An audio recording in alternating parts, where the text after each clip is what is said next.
semaine, nous parlons enfants, famille, parents et garderie avec Cédric, directeur général et futur propriétaire des installations 1 et 2 d'Enfants de l'Île. Bonne réflexion!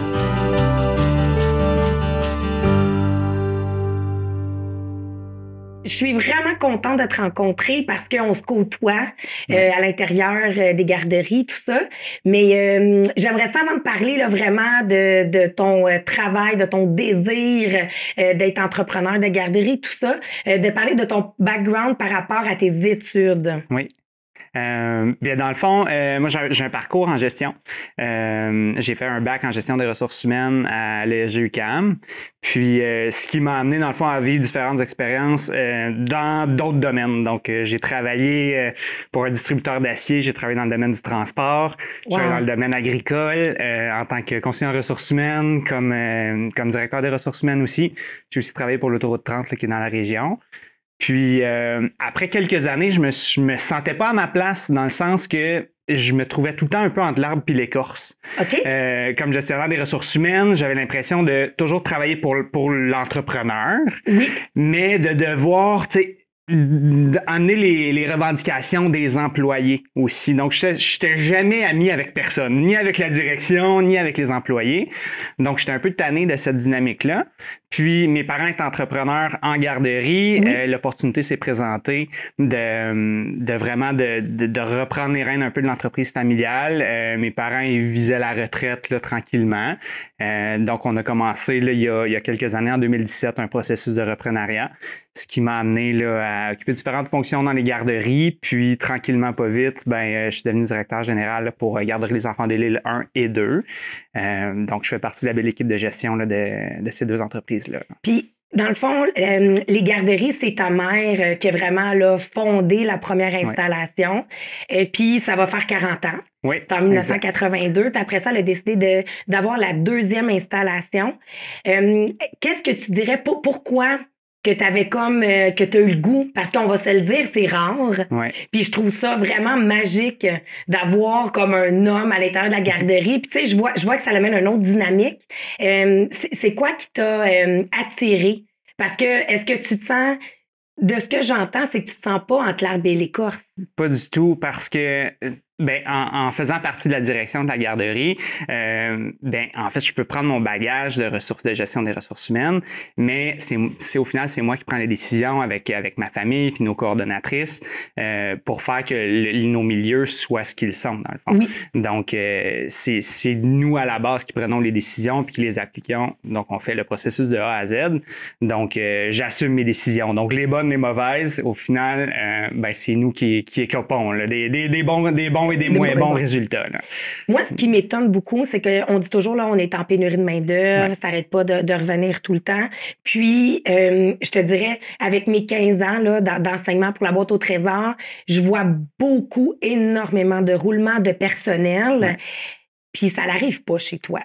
Je trouve que même qu'on voit là exemple Loulou qui a été là du début, qui a même pris sa retraite, c'est quoi qui fait que vous avez la recette pour garder vos employés? Puis j'entends pas, je m'excuse le mot, mais j'entends pas de bitcherie. Tu sais, des fois là, tu te promènes, t'enseignes, puis là t'entends les éducatrices des clics.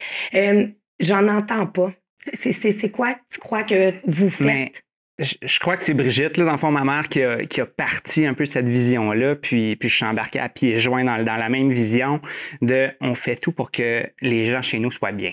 Okay? Donc, les enfants, les parents, et ça passe par le bonheur du personnel. Wow. Okay? Donc, c'est eux qui rendent le service ultimement. Là, c'est pas moi dans mon bureau à faire de la comptabilité qui va faire en sorte que le service va être incroyable. Donc, nous, notre travail en tant que gestionnaire, c'est de s'assurer que chaque employé dans la garderie soit bien, qu'elle soit capable de concilier leur vie familiale, qu'elle soit motivée au travail, qu'elle ait le support nécessaire. Donc ça passe par le travail de nos coordos. Donc il y a Véronique Prévost, il y a Vanessa Rémiard qui font une super job dans le fond avec notre personnel pour les accompagner. Donc d'un point de vue pédagogique, d'un point de vue essayer de concilier les horaires et tout ça. Puis nous, on veut jamais dire non. Dans la mesure du possible, on va accommoder notre personnel. Wow. Donc, en passant par la conciliation travail-famille, vraiment, je pense que notre personnel est bien chez nous. Puis on leur donne le support nécessaire. Donc, on essaie d'être là à chaque jour aussi. Donc, moi, en tant que directeur, Brigitte, qui est à la garderie depuis 40 ans, mais travaille encore 3 jours au sein de la garderie. Oui, on voit ton père. Mon père est impliqué, tout ça. Beau. Puis vraiment, on travaille en équipe. Donc, on veut avoir du plaisir. Puis ça, c'est quand on ouvre la porte de la garderie, on veut avoir du fun. On le sent. Donc, c'est ça, je pense, notre petite recette. Puis, on veut que les gens embarquent là-dedans. Donc, on veut que nos employés soient bien. Puis je pense aussi, moi, ce que j'ai remarqué, c'est que vous avez un grand respect. Ouais. Je pense que quand que les hauts placés, les directeurs, la direction, les propriétaires, tout ça respectent ses employés, ça fait en sorte que les parents ils ont une reconnaissance. Ouais. J'entends beaucoup de reconnaissance des parents qui sont heureux. Puis non seulement vous manquez pas d'employés, on a souvent entendu des garderies qui disaient on s'excuse, ils s'excusaient au gouvernement, ils revendiquaient que la majorité de leur personnel n'était pas formé. Versus, c'est pas votre cas. Fait que vous avez vraiment beaucoup de personnel qualifié aussi. Oui, je pense qu'on a cette chance-là d'avoir développé des beaux partenariats avec les cégeps de la région, donc Gérald Godin et Valleyfield. Donc, on est un milieu de stage aussi là, pour les étudiantes là, qui étudient au DEC en ce moment. Puis même, il y a certains programmes d'AEC là, avec qui on a des partenariats. Ça nous permet d'avoir notre petite ruche là, qu'on appelle là, d'étudiantes qui passent au travers de leur parcours scolaire. Donc, ça nous permet un peu de les former aussi à notre vision, nos valeurs et tout ça. Puis, c'est notre porte d'entrée là, pour le nouveau personnel. Oui. Donc, ce qui fait en sorte que le personnel, souvent qu'on embauche, est qualifié à la fin de leur processus de stage. Donc, puis, dans votre philosophie, parce que veux pas, il y a beaucoup de tes éducatrices qui viennent de revenir d'un congé de maternité ou qui vont quitter pour un congé de maternité. Est-ce que vous êtes pour que leur enfant vienne à même la garderie? Oui, mais en fait, c'est dans notre politique d'admission de permettre aux éducatrices de rentrer à la garderie avec leurs enfants. OK. Par contre, étant donné qu'on a 2 milieux, avec l'expérience, on trouve ça plus facile d'avoir nos employés dans un milieu différent. Donc, l'enfant est dans un milieu, puis l'employé va dans l'autre garderie. Simplement pour faire la différenciation entre, je suis au travail, puis je suis avec mon enfant. Oui. Donc, ça évite des situations aussi là, qui peuvent tracasser aussi, surtout les enfants. Oui. Ça peut être plus difficile de comprendre pourquoi maman s'occupe de 8 autres enfants et non de moi. T'sais. Donc, moi, je le vis en tant que père aussi. Je travaille dans les 2 installations, je croise mon garçon. J'ai le privilège d'être avec lui dans mon milieu. Par contre, on a vécu des semaines plus difficiles qui me demandaient beaucoup, puis il sait que je suis à la garderie, donc ça peut amener des journées un petit peu plus difficiles pour Elliot. Pas de voir papa puis là dire là, je veux être avec papa. Là, pourquoi que je peux pas être avec papa? Pendant la pandémie, il y a eu beaucoup de milieux qui ont trouvé ça difficile. C'est sûr que vous, déjà, vous avez suffisamment d'employés, vous avez une belle équipe formée, passionnée, ce qui amène aussi qui sont des fois prêtes à trouver des solutions puis à s'investir. Comment tu as trouvé ça? Au niveau de la gestion de la pandémie, oui, on est encore dedans, faut dire, hein? Bien, au niveau ressources humaines, tu l'as dit, on est super chanceux d'avoir une belle équipe. Okay? Donc, on a ce privilège-là de ne pas avoir à fermer des groupes ou comme certains milieux, on l'entend, là, qui font des ruptures de service parce qu'ils manquent de personnel. Oui. Donc, nous, le nerf de la guerre en ce moment, c'est plus de gérer que les éducatrices soient bien dans leur milieu, considérant que c'est comme un facteur de stress supplémentaire là, de gérer les cas COVID et tout ça. Oui. Donc, on y va vraiment par l'information. Donc, chaque nouvelle annonce du gouvernement, souvent, je vais renvoyer là, un avis écrit au personnel où je vais rencontrer individuellement chaque personne pour leur expliquer un peu ce qui s'en vient, les nouvelles façons de fonctionner, répondre aux questions. Parce Oui. que je pense que répondre aux questions, ça fait baisser le niveau un peu d'anxiété. Puis, globalement, là, vraiment, notre équipe est super résiliente. Là, donc, ça va bien. Puis les parents, est-ce que tu as senti un stress des parents, tout ça? Comment c'est parce que, comme là avec le Omicron, Ouais. il y a plus de cas, on sait un peu partout dans les écoles, dans les garderies, tout ça, ce qui amène des fois à dire, bon, ben, il faut fermer un groupe. C'est quoi comment les parents, est-ce que ça Les gens sont super bons. Oui, Vraiment, OK. là, dans notre petite population, Oui. dans nos 2 garderies, les gens sont super résilients, sont super collaborateurs aussi. Il y a une évolution, c'est sûr, depuis mars 2020 à Oui. maintenant. Oui. Les gens sont pas à la même place dans leur tête non plus. OK. Donc, Qu'est-ce que tu veux dire? C'est quoi la début, différence? là, les gens étaient super nerveux. Ils avaient peur pour leur santé, tout ça. Oui. Puis on voyait notre taux de présence était beaucoup plus bas du fait que les gens gardaient les enfants à la maison, il y avait peur et tout ça. Il y avait aussi sûrement des congés en banque, des petites vacances. Oui. 2 ans plus tard, je pense que les banques de vacances, les banques de congés sont un petit peu épuisées. Donc, on voit là, vraiment que les gens ont besoin du service. Mais on sent une belle collaboration toujours. Les gens, du moment qu'ils perçoivent un symptôme chez leur enfant, ils communiquent avec nous, ils nous demandent des renseignements sur est-ce qu'il peut venir, est-ce qu'il peut pas venir, est-ce qu'on fait un test rapide, un PCR et tout ça. Donc, moi, mon rôle, c'est vraiment de rester au fait des meilleures pratiques, des recommandations là, de la santé publique, puis de communiquer ça là, le plus clairement possible là, aux parents et au personnel. Là. Puis est-ce que tu trouves qu'il y a une belle cohérence versus le gouvernement? Parce qu'on dit, ben moi, personnellement, mes enfants, ils vont à l'école, puis je dois dire qu'il y a été un temps où est-ce que il y a 3 écoles différentes à cause de mon cégep, secondaire et primaire. C'était pas personne les mêmes choses, tout ça. Est-ce que tu trouves que toi, la communication par rapport au ministère de la Famille était facile à pouvoir partager auprès de tes parents? Au niveau du ministère de la Famille, je trouve ça tout le temps un petit peu plus difficile. Ils ne sont pas très impliqués, je trouve, au niveau santé publique dans les milieux. Okay. C'est vraiment la santé publique régionale qui nous envoie les avis. Puis, c'est globalement clair. C'est sûr, il y a toujours une période de transition entre les différentes directives. Oui. On vient d'en vivre une avec Omicron, là, dans le temps des fêtes, entre la fin décembre puis le début janvier. Il y a eu un paquet de changements.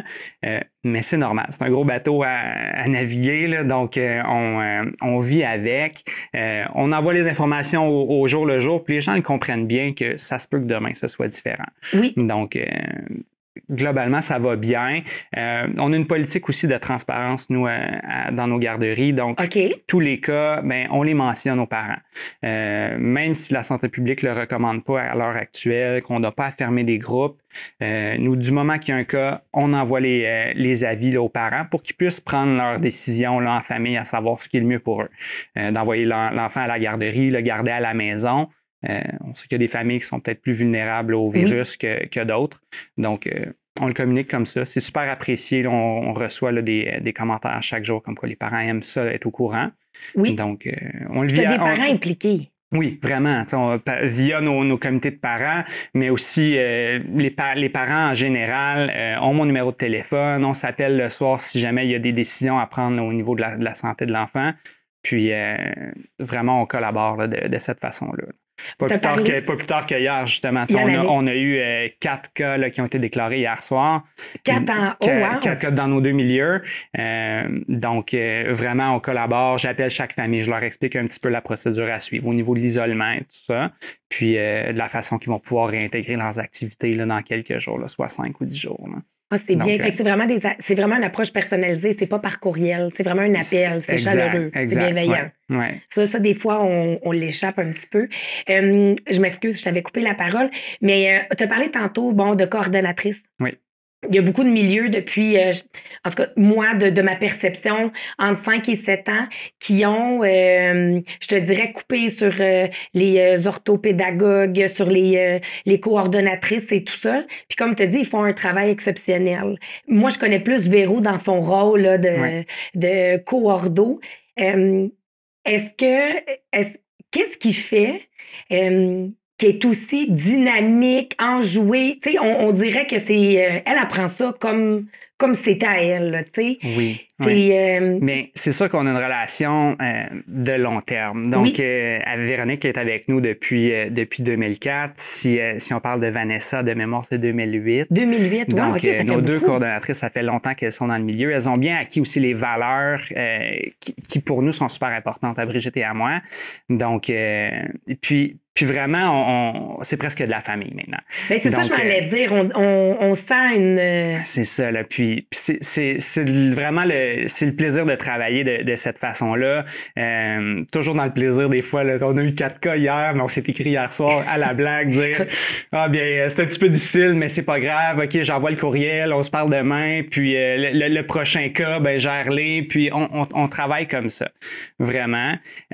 Puis c'est donnant-donnant aussi, là. Donc, les filles se donnent énormément.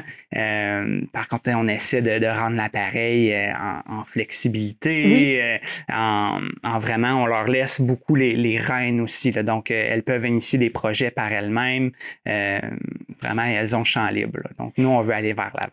Ouais. Puis, dans les garderies que je côtoie aussi, on voit souvent, j'entends des parents qui gardent pas leurs enfants, qui les envoient même s'ils sont en vacances. Puis ce que je trouve un peu paradoxal, c'est que dans votre cas, on voit beaucoup de parents qui décident de garder leur enfant avec eux. Je trouve que c'est des parents impliqués. Est-ce que tu penses que le fait que vous avez cette philosophie-là, que vous êtes une grande famille, qu'il y a une notion de respect, tout ça, ça l'attire, ce type de parents-là? Peut-être. C'est difficile à dire. On a des familles qui fréquentent beaucoup, mais je pense que c'est des familles qui ont besoin du service aussi. Il y a des gens qui travaillent énormément pour des défis personnels, pour des besoins financiers, puis on est là pour les soutenir là-dedans. C'est ça notre rôle. Puis, il y en a d'autres qui ont le loisir, justement, de pouvoir passer du temps en famille, puis on les accommode aussi de cette façon-là. Donc, on a un beau partenariat avec ces familles-là. Oui. Puis justement, les familles qui peut-être fréquentent un petit peu plus, puis on le sent qu'ils pourraient peut-être prendre plus de temps avec leurs enfants, on les sensibilise aussi sur l'importance de passer du temps en famille. Donc, on a des petites capsules info là, à chaque mois, puis donc vers le temps des vacances, des relâches et tout ça, mais on renvoie des petits avis sur l'importance de prendre des vacances, que le milieu de garde pour un enfant, c'est un peu comme son milieu de travail. Ils sont hyper stimulés dans ces milieux-là, c'est épuisant, là, une journée à la garderie, juste par le bruit, par la quantité de stimulation qu'ils ont, les interactions qu'ils ont avec leurs amis. Donc, des petites périodes de pause, là, c'est toujours le bienvenu, là. Est-ce que dans le temps des fêtes, est-ce que vous prenez un temps d'arrêt? Typiquement, on est toujours ouvert.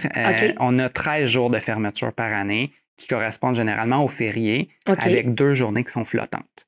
Donc, dépendamment comment les congés tombent, là, disons cette année, on a fermé en Noël puis jour de l'an. On a pris la journée flottante, puis on a été la mettre comme entre les congés de Noël puis du jour de l'an pour permettre un répit aux employés puis aux enfants. Oui. Donc, c'est ça, mais typiquement, c'est vraiment ces 13 jours qu'on est fermé par année. Parce que j'avais trouvé ça génial de voir, puis c'est pas méchant, puis c'est pas par jugement pour les parents, mais j'avais trouvé ça bien de dire, on ferme. Donc, les enfants, c'était sûr Il y avait une petite vacance. Oui, avec leurs parents. Oui. Donc, quand c'est possible de le faire, on le fait. Ça dépend vraiment du calendrier de l'année, là. Donc, on sait que pour les prochaines années, de la façon que les fériés tombent, dans la période des fêtes, on va pouvoir le faire. Par contre, c'est pas à tout coup, là. OK. Donc, puis est-ce que tu vois avec... parce que c'est sûr là, qu'on parle que la garderie, la première installation a 40 ans. Ta deuxième installation, elle a combien? C'est 89. Elle a exactement mon âge, en fait. Ouais, donc 32 ans. Ben oui, ça a été fait quand même... assez rapproché. Puis Brigitte a construit là, la troisième installation en 2004. En 2004. Ouais. Tu as vécu ça comment comme enfant? C'est une bonne question, mais ma mère travaillait énormément. Je ne l'ai jamais vraiment ressenti. OK. Donc, à la maison, c'était le quotidien. Mon père, à l'époque, il travaillait en usine, donc il travaillait sur des shifts. Donc, j'étais beaucoup à la maison avec mon père parce qu'il y avait des journées de congé dans la semaine. Donc, personnellement, j'ai pas vraiment ressenti que mes parents étaient entrepreneurs puis qu'ils travaillaient énormément. On OK. avait du super temps de qualité. On avait le privilège d'être dans une entreprise qui est fermée aussi les week-ends. Oui. Donc, on avait des week-ends dits normaux. Là. Donc, on faisait du ski, du camping. On faisait des petites activités là, dans la région. Donc, comme enfant, je ne l'ai pas perçu. Puis même quand je me suis lancé dans l'aventure des garderies, je m'attendais à tomber dans un milieu qui est beaucoup plus facile. Je me rendais pas compte à quel point mes parents travaillaient fort au final. OK. Puis, donc, j'ai eu cette surprise-là du moment que j'étais de plus en plus impliqué, de dire, mon Dieu, il y en a du travail à faire. Donc, C'était quoi? Mettons, tu m'en nommes une. c'est puis l'ensemble de l'œuvre, l'œuvre. de constater que ben, mon père s'occupait de l'entretien, des commandes et tout Oui. ça. C'est un travail à temps plein, vraiment. Donc, même il s'est retraité il y a 3 ans. Puis, on a pris la décision à l'interne de dire, ben, on le remplacera pas, on va être capable. Puis, tout un défi. Tout un défi. Disons souvent, André, je l'appelle, puis je lui demande, Pat, peux-tu venir m'aider? J'ai besoin d'aide. Tu sais. Des fois, c'est aussi niaiseux qu'un lavabo bloqué, un robinet à changer, Un lave-vaisselle. un lave-vaisselle qui coule, ce genre de petites choses-là. Donc, vraiment, ça a été sous-estimé l'ensemble du travail qu'il faisait à la garderie. Puis à ce jour, on est encore en recrutement pour ce poste-là. Donc, OK. Vous avez décidé de... Ben, on n'a pas le choix, sachant que ma mère, elle tend vers la retraite dans les prochaines années. Je m'occupe plus du volet administratif.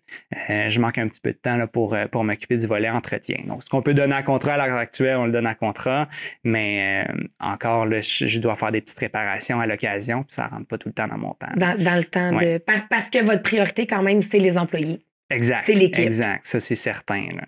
Puis, mais en même temps, l'environnement physique, c'est le milieu de travail des employés. Donc, c'est important que tout soit fonctionnel puis que ça fonctionne pour le quotidien aussi. Là. Donc, parce que vous avez des belles... Moi, ce que j'ai remarqué aussi, c'est que vous avez énormément de matériel, de motricité, entre autres. Est-ce que c'est ça rentre dans votre programme pédagogique de dire que vous voulez que les enfants bougent? C'est quoi votre priorité? Mais c'est certain qu'on a une approche globale au niveau développemental. Donc, on veut que toutes les sphères de développement de l'enfant soient stimulées. Oui. Par contre, on a tous nos petits intérêts. Donc, en tant que directeur, moi, je suis un grand sportif. C'est sûr que l'aspect moteur m'intéresse énormément. Donc, quand vient le temps de faire des petites commandes de jouets, puis on voit des parcours moteurs intéressants et tout ça, ben c'est sûr qu'on a tendance à aller bonifier de cette façon-là. Là. Puis, tu dirais, est-ce que tu trouves qu'avec les mères qui sont maintenant, là, on dit 90% des mères travaillent, les deux parents travaillent, c'était pas le cas si on remonte v'là 30 ans. Est-ce que tu trouves que les enfants côtoient davantage la garderie? Est-ce que tu trouves que... Parce qu'on parle beaucoup d'habileté sociale, puis que les enfants, quand ils rentrent à la maternelle, ils manquent beaucoup d'habileté sociale, tout ça. Est-ce que tu trouves, toi, qu'il y a comme un lien avec ça? Avec les parents, les deux parents qui travaillent beaucoup, puis... Mais c'est sûr que je dirais que oui, peut avoir un lien pour certains enfants, mais globalement, je pense qu'on vient en soutien justement au développement de l'enfant de cette façon-là. Donc, ils développent leurs habiletés sociales en étant en contact avec d'autres enfants, en s'attachant à une éducatrice en particulier. Donc, je pense que ça vient combler aussi un petit peu le manque de temps en famille du fait que les deux parents travaillent. Donc, c'est pour ça aussi que on fait les 25 ans des CPE, puis des garderies subventionnées. C'est parce que ça fonctionne, puis je pense que c'est un modèle qui a fait ses preuves, là, que vraiment ça l'amène les enfants là, vers l'école, puis la transition est beaucoup plus facile que de passer de la maison seul avec maman à la maternelle avec 19 enfants. Puis, on apprend à en accélérer à ce moment-là. Puis, vous créez des liens aussi beaucoup avec les écoles. Tu sais, je sais qu'avec François Perrault, avec les écoles qui sont près de votre garderie, vous créez des liens. Oui, puis on a un partenariat avec la commission scolaire. Donc, vraiment, on favorise la transition harmonieuse. Donc, les enfants là, qui peuvent représenter, ils ont des petits défis et tout ça. Mais on complète des documents là, qui peuvent aider le professeur de maternelle à tout de suite avoir les ressources là, pour l'enfant qui va accueillir l'an prochain. Puis on accompagne les parents aussi là, dans cette transition-là. Là. Cette semaine, justement, on a eu une rencontre Zoom avec un agent de transition scolaire de la commission, là, Isabelle Gauthier. Donc, de cette façon-là, vraiment, les parents sont outillés aussi pour les inscriptions, savoir à quoi s'attendre là, pour la transition vers l'école. Puis Isabelle, justement, l'agent de transition, fait tout le temps le parallèle, dire notre milieu, c'est un peu comme un tout inclus. Un voyage tout inclus, donc il n'y a pas de boîte à lunch, le dîner est servi, les collations sont là. On va veiller à ce que l'enfant ait ses mitaines puis qu'il les mette et tout ça, puis le passage à l'école, mais c'est plus un voyage backpack. Oui. Donc, tu pars avec ton sac à dos, tu mets ta boîte à lunch, il faut que tu sois capable d'éplucher ton orange, d'ouvrir ta bartende, puis de savoir tu pars pour la journée. Donc, je trouve que l'image est belle. Puis, nous, on prépare les enfants là, dès la pouponnière, on travaille l'autonomie pour qu'on sache qu'à 5 ans, lorsqu'ils vont quitter vers l'école, ben ils laissent ce petit bagage-là qui soit prêt à passer au type de voyage backpack. Oui, puis je trouve ça merveilleux parce que quand j'enseigne dans ta salle de cours, même la pouponnière, ils descendent les marches, ça peut prendre beaucoup de temps, mais vous êtes toutes là pour les aider. Ça serait vraiment plus facile de les prendre dans les bras puis de les descendre dans le local de motricité. Ouais. Mais non, ça va prendre 15 minutes. On va travailler. Ça va prendre plus de temps à monter puis redescendre, mais on va le faire pour... fait que je trouve ça vraiment génial. J'ai une autre question. Le temps file, mais j'ai vraiment une question qui me chicote. Est-ce que avec le masque, surtout en temps de pandémie, est-ce que tu as trouvé que ça l'a causé un retard de langage, un retard du désir de parler au niveau de la pouponnière? Je le perçois pas personnellement. Okay. Il faut dire, je suis pas un professionnel en pédagogie. Là. Peut-être que mes collègues coordonnatrices pourraient plus en discuter.